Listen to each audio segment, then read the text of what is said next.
নমস্কার বন্ধুরা, পিয়ালি রান্নাঘরে সবাইকে স্বাগত জানিয়ে আজ বানাবো মুগের রসবড়া। শীত মানেই তো নানা রকম খাওয়া, তো চলো শুরু করি। প্রথমে হাফ বাটি মুগের ডাল 2 ঘন্টা আগে ভিজিয়ে রেখেছিলাম। এবার ভালো করে ধুয়ে জল ঝরিয়ে নিয়েছি। দেখো বন্ধুরা কত বড় বড় হয়ে গেছে ডালটা। এবার মিক্সির জারে নিয়ে একটা মিহি পেস্ট করে নেব জল ছাড়া। তারপর রসটা করব। তার জন্য গ্যাসে একটা পাত্র বসিয়ে দিয়েছি। বাটিতে হাফ বাটি চিনি আর 1.5 বাটি জল দিয়ে ফুটে উঠলে কিছুটা পাটালি দেব। খেতে খুব ভালো লাগবে। রসটা কোনো রকম তার হবে না।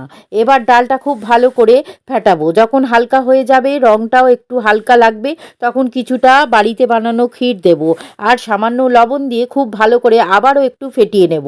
এবার কড়াইতে বেশ খানিকটা সাদা তেল দিয়ে তেল গরম হলে তারপরে আঁচ কমিয়ে বড়াগুলো একে একে ছাড়বো। তারপরে উল্টে পাল্টে লাল করে ভেজে তুলে সরাসরি রসে ফেলে দেব। এবার একইভাবে সবগুলো ভেজে রসে ফেলবো। তারপরে কিছুক্ষণ রেখে দেবো। তারপর দেখো বন্ধুরা, সব রস টেনে গেছে, কত ফুলে গেছে, নরম তুলতুল করছে। আর ক্ষীর দেবার জন্য কি অসাধারণ স্বাদ, খেলেই মন ভরে যাবে। ভালো লাগলে পাশে থেকো বন্ধুরা।